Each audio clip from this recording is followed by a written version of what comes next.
Hi guys, Harsh here. सो आज हम जानेंगे कि फाइनेंशियल स्टेटमेंट्स क्या होते हैं। जस्ट अ बेसिक ओवरव्यू, फिर हम उसके डिटेल में आगे के लेक्चर्स में जाएंगे। तो जैसे किसी बच्चे का हम देखते हैं कि बच्चा क्लास में अच्छा कर रहा है नहीं कर रहा है, वैसे फाइनेंशियल स्टेटमेंट होते हैं कि क्या कंपनी अच्छा कर रही है नहीं कर रही, क्या वो प्रॉफिट कमा रही है नहीं कमा रही, क्या वो प्रॉफिट से हमें पैसा आ रहा है नहीं आ रहा हमारे पास। एक ही ध्यान रखना, प्रॉफिट और कैश दो अलग अलग चीज़ें और लिंक्ड नहीं है। लोग सोचते हैं कोई कंपनी बहुत प्रॉफिटेबल है तो बहुत पैसा होगा उसके पास, ऐसा नहीं होता। कई प्रॉफिटेबल कंपनियां डूब भी जाती है। दीवान हाउसिंग फाइनेंस लिमिटेड आपने सुना होगा, 2018 के आसपास या 16 के आसपास वो कंपनी कोलैप्स हुई, इतनी बड़ी कंपनी थी वो। तो आपको ये बेसिक कॉन्सेप्ट समझने होंगे। तो लेट्स बिगिन। देखिए, फाइनेंशियल स्टेटमेंट क्या होता है? They are like a report card. ठीक है, जैसे रिपोर्ट कार्ड होता है वैसे कंपनीज के फाइनेंशियल स्टेटमेंट होते हैं कि वो मनी को कैसे मैनेज कर रहा है। ठीक है, तीन मेन फाइनेंशियल स्टेटमेंट होते हैं। एक होता है इनकम स्टेटमेंट जो बेसिकली प्रॉफिट एंड लॉस बताता है, एक होता है बैलेंस शीट, और तीसरा होता है कैश फ्लो। कैश फ्लो कि आपके पास कैश कितना आ रहा है, कितना कैश जा रहा है। हम आगे इनके बारे में जानते हैं। अब इनकम स्टेटमेंट का ओवरव्यू लेते हैं। सबसे पहले आप ये टर्म समझिए, रेवेन्यू क्या होता है? जो मनी हम ऑपरेशन से अर्न करते हैं। मान लीजिए आपका फर्नीचर का बिजनेस है, ठीक है, आप फर्नीचर से जो बेच के पैसा कमा रहे हैं, ठीक है, प्रॉफिट लॉस की बात नहीं करते, जो पैसा कमा रहे हैं वो रेवेन्यू होता है। अब बोले मैं अपनी जमीन बेचती तो क्या वो रेवेन्यू फ्रॉम ऑपरेशन है? नहीं है, तो वो उस रेवेन्यू में काउंट नहीं होगा। ठीक है, वो अदर एडिशनल इनकम में आ जाएगी। तो रेवेन्यू फ्रॉम ऑपरेशन, जो मनी ऑपरेशन से आती है वो रेवेन्यू कहलाता है। ठीक है, operation is a critical word here. ऐसा कैश फ्लो में आएगा। एक्सपेंस, जो आपको उस बिजनेस को चलाने के लिए पैसा लगता है। जैसे आपको चाय का बिजनेस है तो चाय पत्ती लेनी होगी, आपको शुगर लेनी होगी, कप्स लेने होंगे, ठीक है, रेंट देना होगा, वो एक्सपेंसेस होते हैं। इनके बीच का जो डिफरेंस होता है वो क्या कहलाता है? Net income. ये बहुत इंपॉर्टेंट है, नेट इनकम हमारे लिए बहुत इंपॉर्टेंट है क्योंकि बीच में टैक्स और ये सब चीज़ें भी कटती हैं, वो हम धीरे डिटेल में जाते आएंगे। अब हम इनका स्टेटमेंट को एक एग्जाम्पल पे आते हैं। सपोज एक कोई चाय वाला है जो सपोज दादर में चाय लगा रहा है, ठीक है, तो 10 रुपये का एक कप बेचता है वो, तो 500 का बेचे तो 10 × 500 कितने होगा? 5,000 रुपये कमाए उसने एक दिन के। अब चाय के लिए उसने क्या चाय पत्ती ली होगी, चीनी लोगी, दूध लिया होगा, एक्सेट्रा कप्स लिए होंगे। तो जो कॉस्ट ऑफ गुड्स सोल्ड होती है, जिन चीज़ आप रॉ मटेरियल आपका बेसिकली, वो 1,500 का आया। ठीक है, तो वो आया 1,500 का। फिर ऑपरेटिंग एक्सपेंस, मान लो उसने टेबल चेयर लगाई है, उनका भी कुछ खर्चा होगा, वहाँ पर रेंट देता होगा उनका, मान लो खुद से खरीदनी होंगी सारी चीज़ें, रेंट देता होगा, जगह की रेंट देता होगा, तो 500 रुपये। तो खर्चा कितना है इसका? 1,500 प्लस 500, तो ये कितना खर्चा हो गया? 2,000 रुपये। 5,000 से आपने 2,000 माइनस किया तो बचा 3,000। 3,000 उसका हो गया नेट प्रॉफिट। ठीक है, तो इनकम स्टेटमेंट हमें नेट प्रॉफिट बताता है। ठीक है, ओके, अब हम बैलेंस शीट के ऊपर पे आएंगे। एसेट्स, लायबिलिटी, इक्विटी, ये तीन कॉन्सेप्ट आपको समझने हैं।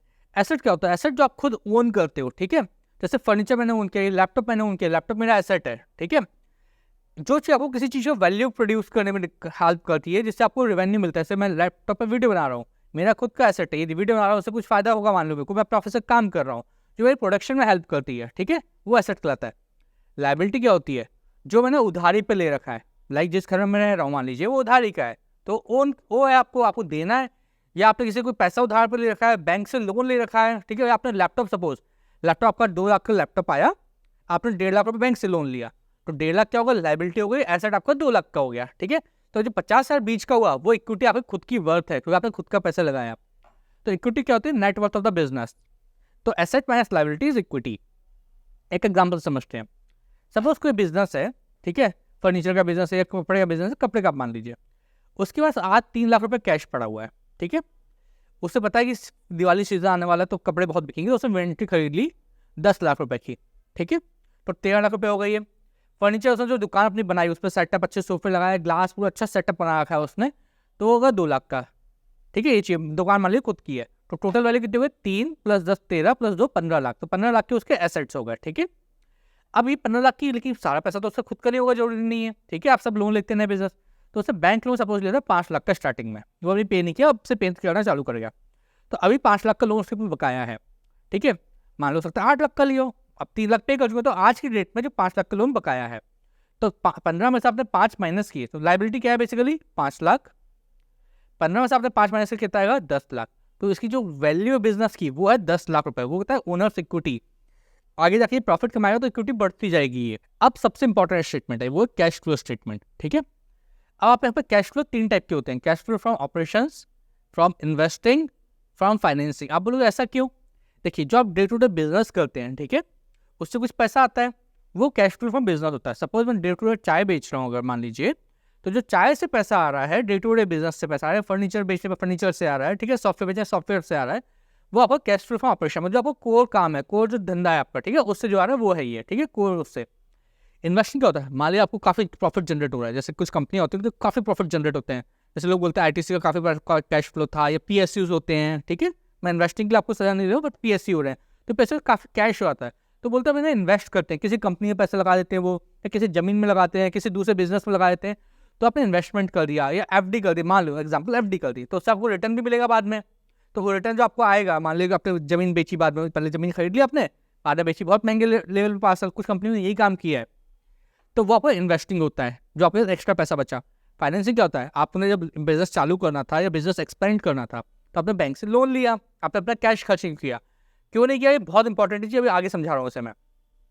तो मान लो आपके 1 करोड़ रुपये थे, आपको बिजनेस ग्रोथ के लिए आपको चाहिए थे 80 लाख रुपए, तो आप बोलोगे यार 1 करोड़ था, 80 लाख है, अपने खुद का पैसा लगा दो, राइट?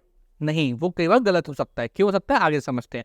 तो आपने 80 लाख के लिए आपने 50 लाख लोन ले लिया बैंक से, तो वो है cash flow from financing, bank से आपके ऊपर आया, आपके ऊपर लाइबिलिटी इंक्रीज हुई, नो डाउट अबाउट इट, ठीक है, बट बैंक से पैसा आ गया। अब इसका भी एग्जांपल हम लिखते हैं पहले। सपोज आपने चाय की सेल की, 10,000 रुपये आपके डेली सेल्स में रुपये आते हैं, जो आप चाय बेचते हो उससे 10,000 रुपये डेली आ गए। अब कैश आउटफ्लो क्या आता है, आपकी चाय चीनी पत्ती आपको खरीदनी पड़ती है, और आपको चीनी खरीदनी होती है, पत्ती खरीदनी होती है, आपको कप खरीदने होते हैं, ठीक है, तो वो होगा 6,000 रुपये इन्वेंट्री या रीस्टॉकिंग के लिए आपके हो गए। रेंट भी देना होता है आपको, कुछ बिल चुकाने हो किसी लोग पुराने फलाने दिखाना, तो आपको 1,500 रुपये हो गए, तो 7,500 रुपये चले गए, तो 10,000 में 7,500 कितने बचा, तो net cash flow here in this case operation 2,500 रुपये आया, ठीक है, इतना समझ में आया आपको। अब कैश फ्लो का थोड़ा और डिटेल पे आते हैं, इस चीज़ को पहले समझिए, then हम कैश फ्लो पे आते हैं। इनकम स्टेटमेंट ने आपको प्रॉफिट बताया कि प्रॉफिट आप कितना कमा रहे हो, राइट? बैलेंस शीट में बताया आपको एसेट लाइबिलिटी इक्विटी क्या होता है, कि आपका एसेट कितने हैं, लाइबिलिटी कितना है, और दोनों को माइनस करोगे तो आपकी नेट वैल्यू आएगी या ओनर्स इक्विटी आएगी, वो बताता है। कैश फ्लो कैश मूवमेंट को ट्रैक करता है। फाइनेंशियल स्टेटमेंट मैटर क्यों करते हैं, बिकॉज से बिजनेस के बारे में बताते हैं कि बिजनेस हेल्दी है या अनहेल्दी है, ठीक है, और आपको डिसीजन मेकर करना होता है कि आपको इसमें कंपनी इन्वेस्ट करना चाहिए नहीं करना चाहिए, आपको इसमें पैसा लगाए नहीं लगाए, ये सब चीज़ों के लिए, ठीक है। अब देखिए, मैंने आपको बोला कैश फ्लो बहुत इंपॉर्टेंट होता है। मैं एक एग्जांपल देता हूँ, आपकी एक फर्नीचर कंपनी है, आप छोटी कंपनी हो, आपने 20 लाख रुपये किस तरह आपने कैश जमा कर लिया, प्रॉफिटेबल चल रहा है, मतलब खर्चा चल जाता है, 20 लाख रुपये आपके जमा है।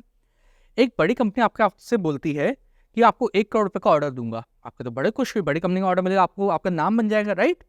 तो आप बिल्कुल खुश, लेकिन कंडीशन थी कि वो आपको सिर्फ कितना % डाउन पेमेंट करेगा, आपका मान लो बिजनेस है 100% मार्जिन का, मतलब आप 50 लाख की चीज रहता हो, 1 करोड़ में बेच देते हो, तो आपको पता है वो 1 करोड़ का बेच रहा है, आपको 50 लाख रुपए का सामान लगेगा, वो कहता है आपको डाउन पेमेंट सिर्फ 10% करूंगा स्टार्टिंग में, और आपको इमीडिएटली दे दूंगा। आपने कहा बड़ी कंपनी आज तक कभी डिफॉल्ट नहीं करती किसी पे, आपने एग्री कर लिया, तो 20 लाख कैश आपके पास था, 10 लाख डाउन पेमेंट उसने दे दिया आपको, 1 करोड़ का 10% 30 लाख हो गया, बट आपको पता है 50 लाख चाहिए उस सामान को बनाने के लिए, तो 20 लाख रुपये आपके कम है, राइट? तो आप क्या करोगे, 20 लाख रुपये मार्केट से उधार ले लोगे, या कुछ लोगों से बोलेगा अभी मैं वो सामान दे दो, आपको 3 महीने चुका दूंगा, तो आपको पता है 1 करोड़ आना ही बाद में, ठीक है, आपका प्रॉफिट भी कितना होगा, 50 लाख का प्रॉफिट, 1 करोड़ का सामान बेचोगे, 50 लाख आपकी कीमत है, बहुत अच्छी चीज़ है। तो आपने ये कर दिया, आपने सामान सप्लाई भी कर दिया, आपने मार्केट से 20 लाख रुपये उधार ले लिए, 10-20 लाख आपके थे, 10 लाख हो गए कंपनी के डाउन पेमेंट, 50 लाख। अब क्या हो, किसी रीज़न से वो पेमेंट आपका आ नहीं पाया, उससे 6 महीने लग गए, मान लो कुछ भी हो गया, बैंकिंग कुछ भी हो गया, कोई भी इशू, तो आपको दिक्कत क्या आ रही है, आपको पूरा कैश जा चुका है, ठीक है, आपने इनसे सप्लाई ली थी, वो आपसे पैसा मांग रहे हैं, कहने को आपके बैंक बैलेंस शीट में क्या प्रॉफिट एक्स्ट्रा 50,000 का दिख रहा है, 20 लाख का पहले कैश था, 50 लाख का एक्स्ट्रा प्रॉफिट दिख रहा है आपको, जो आपने 1 करोड़ माइनस 50 लाख किया, लेकिन वाकई पैसा नहीं है डे टू डे बिजनेस चलाने के लिए, इसलिए कैश फ्लो फ्रॉम ऑपरेशन बहुत इंपॉर्टेंट, आप लोगों को सैलरी नहीं दे पाओगे, आप जिन लोगों से आपने पैसा उधार लिया, माल उधार लिया, उन्हें माल का पैसा वापस नहीं कर पाओगे, इसलिए कैश फ्लो बहुत इंपॉर्टेंट है। दीवान हाउसिंग फाइनेंस स्टेट में ये दिक्कत हो गई थी, और बहुत सी कंपनी में दिक्कत होती है। On the other hand PSC company में काफ़ी कैश फ्लश रहता है, काफ़ी कैश रहता है उनके पास, तो आपको धीरे धीरे समझना है, ये इन्वेस्टमेंट एडवाइस नहीं है, तो बेसिक हमें समझना, हम हर स्टेटमेंट की डिटेल में जाएंगे आगे लेक्चर में। धन्यवाद।